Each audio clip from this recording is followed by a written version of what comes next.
This is a week of faithful celebration.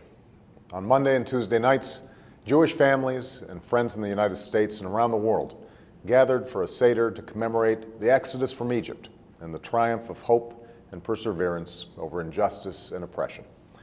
On Sunday, my family will join other Christians all over the world in marking the resurrection of Jesus Christ.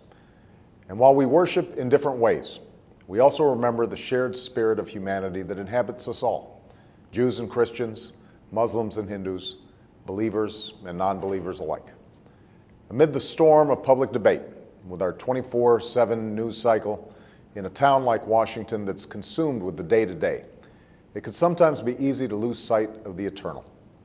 So on this Easter weekend, let us hold fast to those aspirations we hold in common as brothers and sisters, as members of the same family, the family of man. All of us know how important work is, not just for the paycheck, but for the peace of mind that comes from knowing you can provide for your family. As Americans and as human beings, we seek not only the security, but also the sense of dignity, the sense of community that work confers.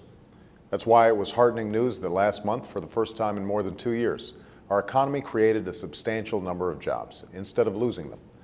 We've begun to reverse the devastating slide, but we have a long way to go to repair the damage from this recession, and that will continue to be my focus every single day. All of us also value our health and the health of our loved ones. All of us have experienced an illness, a loss, or a personal tragedy.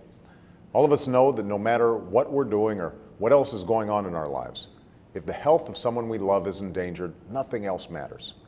Our health is the rock upon which our lives are built, for better and for worse. All of us value education.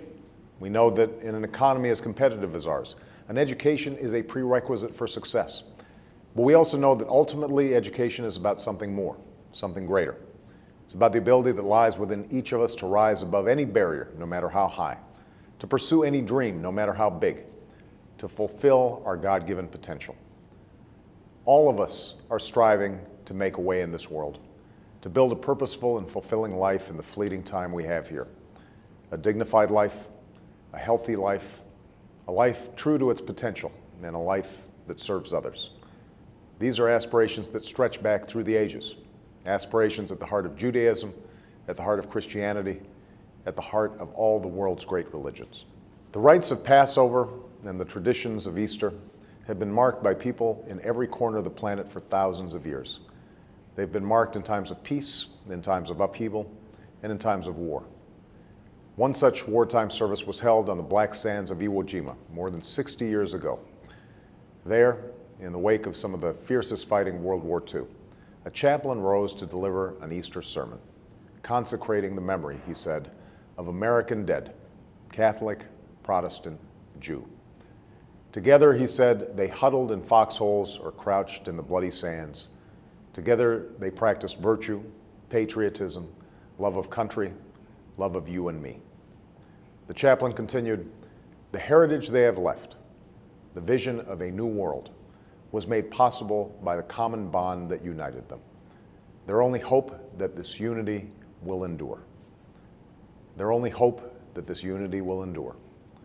On this weekend, as Easter begins and Passover comes to a close, let us remain ever mindful of the unity of purpose, the common bond, the love of you and of me, for which they sacrificed all they had, and for which so many others have sacrificed so much. Let us make its pursuit and fulfillment our highest aspiration, as individuals and as a nation. Happy Easter and happy Passover to all those celebrating here in America and around the world.